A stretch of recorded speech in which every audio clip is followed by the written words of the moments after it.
I want to ask you a very serious question today. I need you to answer it honestly, not for me, but for yourself. Are you bleeding on your spouse? Not physically, but emotionally, spiritually. Are you lacking in these areas?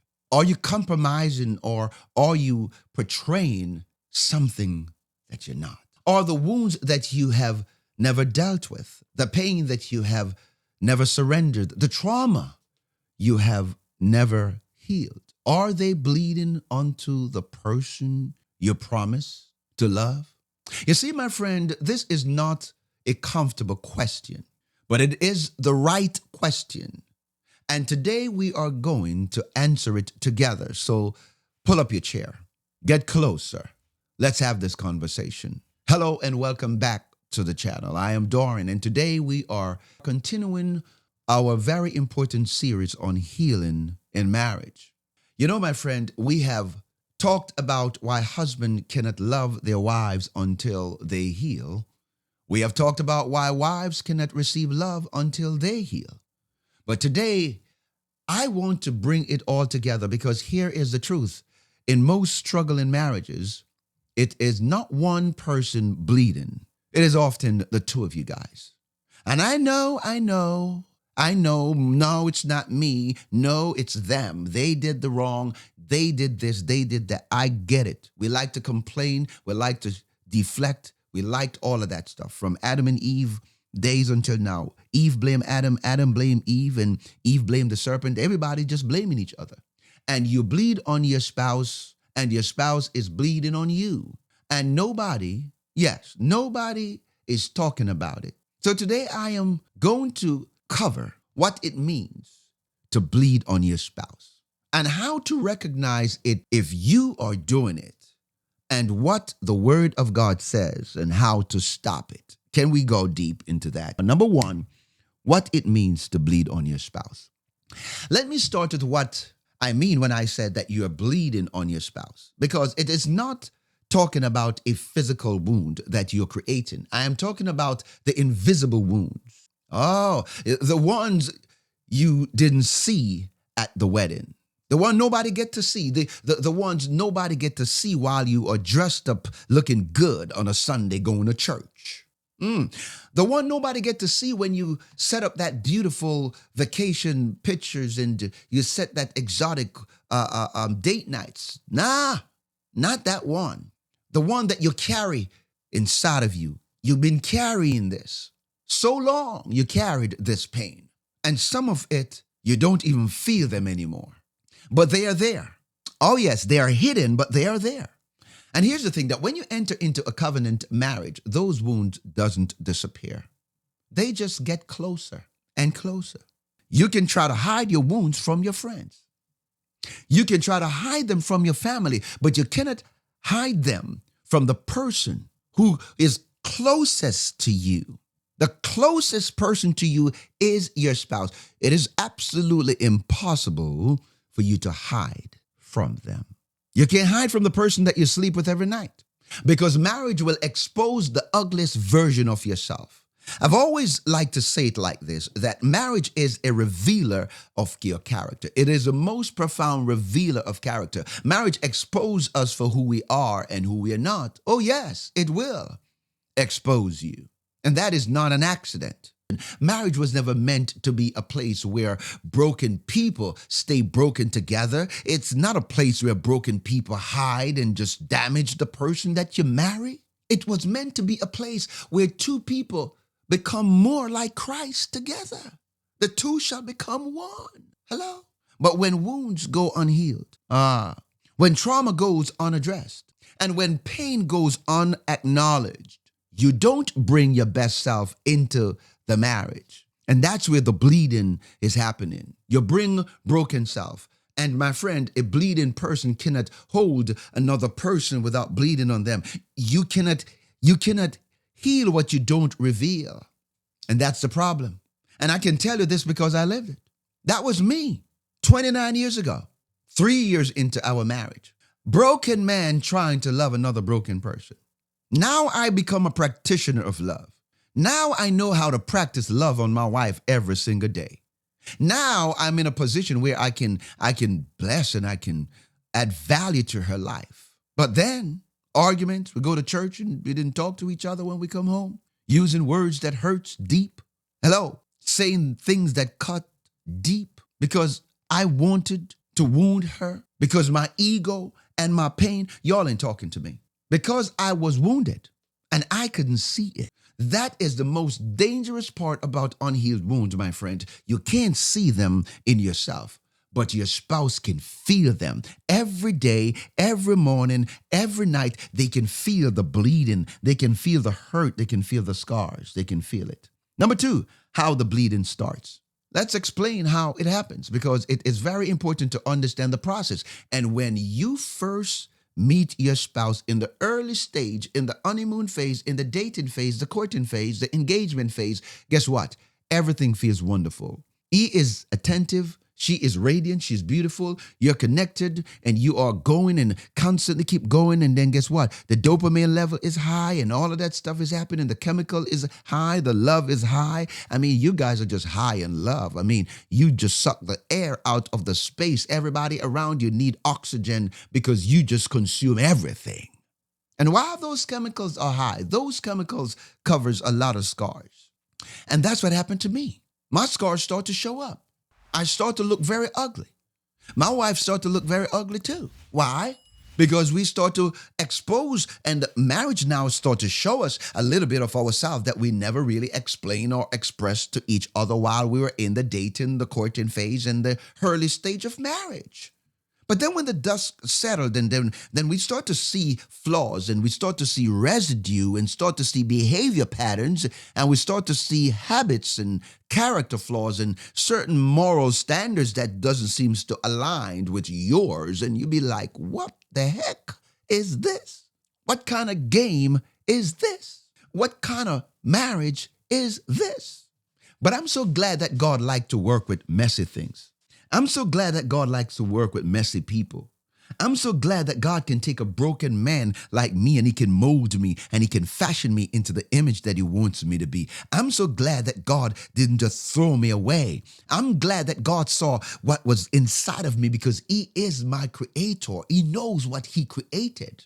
You see, my friend, the enemy cannot abort your destiny. He cannot destroy the covenant of marriage. And so he's very good at distracting you with problems and issues in your marriage because he can destroy the relationship, but he can't destroy the marriage because the marriage is covenant. It's holy. It's righteous. And I uncovered my pain. I dealt with them. And I told God that I'm going to become the man that you want me to be. And in order for me to become the man that you wanted me to be, I got to be close to you. I decided that God revealed to me actually that I didn't have a husband problem. I had a man problem. God revealed to me that you were not, marriage is not the problem. You were having problems in marriage.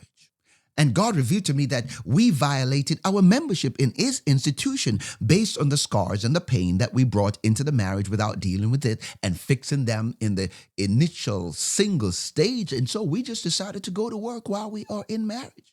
And you probably need to work on yourself. Number three, how do you know if you are the one bleeding? Number three, this part. Oh, yes, this part is good. I really need you to hear this because it is easy to look at your spouse. And it's easy to look at their wounds. But I want you to look in the mirror and I want you to look at yourself. I want you to pay close attention, to do the introspection, the self-evaluation, and ask, am I bleeding on my spouse? And here's how you know. You raise your voice when you feel unheard. Not because your spouse is wrong, but because you grew up feeling unheard. That is the wound bleeding. You shut down completely when there is conflict, not because there is nothing to say, but because growing up expressing yourself was dangerous. You get a beating, a whipping like me, growing up in Jamaica. They tell you to tell the truth and you tell the truth and you get a beating. So the next time I do something wrong, I ain't telling no truth. I'm going to lie because you lied to me. You told me that if I tell the truth, I'm not going to get a beating, and I tell the truth and you beat me. So why should I tell her the truth again? That is wound bleeding. You question your spouse's motive every time they do something. They do something kind. And not because they are manipulative, but because of kindness of their heart. They have always shown kindness to you, and you now weaponize it against them. That is the wound bleeding.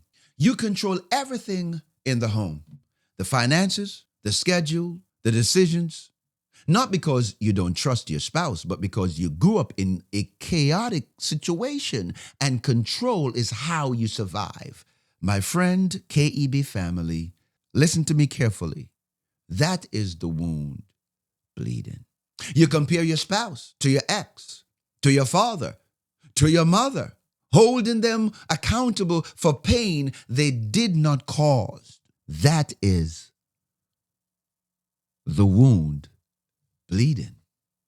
You know, my friend, none of these things make you a bad person. Did you know that? None of these things mean that your marriage is over. Did you know that? But they do mean something. They mean something very important. You have to do the work. And it is very important to understand that because bleeding, watch this, because the bleeding will not stop on its own. Time does not heal wounds. No, it doesn't. God heals wounds. God heals wounds when you bring it to Him. Taking the initiative, taking action, taking ownership, revealing what you're hiding heals wounds. Being in a community where you feel safe and you can thrive and flourish in, that heals wounds. And so number 4, let me talk about the truth nobody tells you about marriage. Can I pour into you? Can I add some more value to your life? Because that's all we do here. Biblically sound teaching. Now I want to share something that nobody tells you before you walk down the aisle. Before you said I do, nobody stopped you and tell you that. Nobody told me this. I'm just going to help you right here. Maybe you're in a young stage of your marriage. Maybe you are in a stage or a time zone in your marriage where you just feel like you want to quit. Maybe you need to hear this message today. And it is this. Love alone does not make a marriage work. Ooh, did I say that?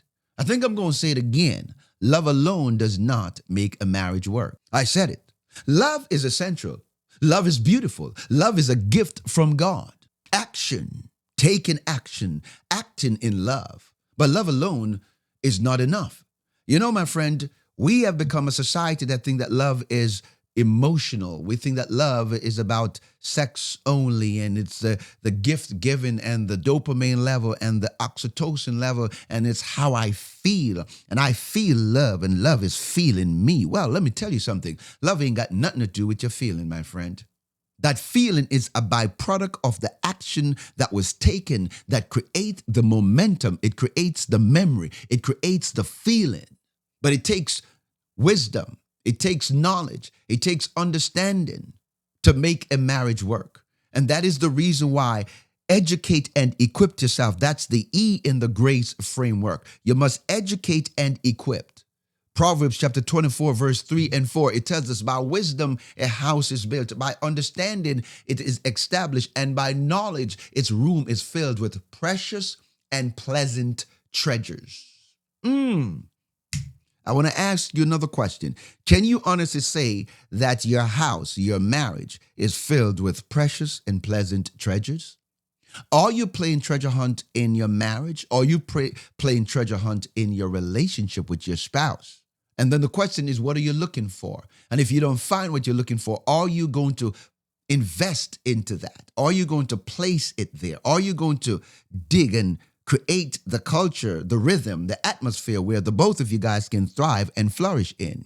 A house is not built by feelings, my friend. A house is not built by emotions. A house is built by wisdom. And wisdom requires that you deal with what you are carrying. Because you cannot build something while you are bleeding. No, you've got to pause and you got to step back and say, man, I got to deal with me. You cannot establish a home while your unhealed wounds is tearing down your body, your heart, your soul from the inside. That is not a joke. That is meant to be serious. This is your covenant. This is your legacy. This is what you're leaving for your children and for your children's children. Y'all ain't talking to me. And it starts with you. It starts with honest questions. Am I carrying the things that I should have let go? Am I still holding on to the past when I'm supposed to move towards the future? And number 5, the path forward. What is the path forward? The path forward is grace. G.R.A.C.E, grace. That is the framework. That's the principle. That is the formula. And God wants us to stop and really look at ourselves and stop the bleeding, because it just doesn't work. You got to be transformed. You got to renew yourself. God must be first. And I want to give you 5 steps and then I'm done. Number 1, admit the bleeding. Stop defending your bad behavior. Stop defending things that are not right. Stop justifying why you respond the way you respond and take ownership of it. You have to admit that you're carrying something that is affecting the marriage and you're not willing to deal with it so that it doesn't bleed on you and bleed on your spouse. Stop the bleeding. Number 2, identify the source of the wound. Go back. Look at where you came from. Go back into your past, your childhood, past relationships. Something happened to you that is impacting the marriage in a negative way. You cannot treat a wound you cannot locate. So you got to locate it. Number 3, bring it to God. Before therapy, I think you need to talk to God. Before anyone, bring it to Jesus. You need therapy from the cross. And then when you start to yield it to the Lord and talk to the Lord about it, then you find a therapist or a coach or a mentor who is spiritually sound, that's going to lead you in the right path. And number 4, get godly help. I kind of talked about that earlier, right? You got to get help. Number 5, be patient with the process. Healing is not a moment. It is a journey. There are going to be setbacks. You're going to move forward and then you're going to take 2 steps backward. It's going to be on again, off again, in again, out again, up, down, over, under. You're going to be all over the place. But as you start to develop a rhythm, as you start to develop consistency, as you start to develop a pathway, the neurons in your brain start to create new momentum. Your neurological thinking and your mindset is shifting into a new dimension, a new direction. That's the new you. That's the new transformed mind. And then one day you're going to look at yourself and you're going to say, man, I'm so glad that I just embraced grace. I'm so glad that I decided to follow God. I'm so glad that I decided to work on myself. I am so glad. You're looking at a man that is so glad that I decided to yield my will to the Lord. Anyway, guys, if this message impacts you in any way, in any thoughts, in any mindset, if this helped you rather, I'm asking you to do us a favor, and I want you to hit that like button. I want you to subscribe to this YouTube channel. I want you to like and share. If you are going through marital problems and you'd like to get more help, you want to learn more, you want to become more, you want to elevate yourself, you want to hear a better message about hope, we have a program. It's the Grace Framework. It's the Grace Framework. It's a marriage makeover coaching program that helps you to transform your life so that you can transform your marriage. Anyway, guys, thank you so much for watching. May God bless you. Thank you again. I cannot wait to see you. And if this has been a blessing, you need to watch this other video. It's going to help you.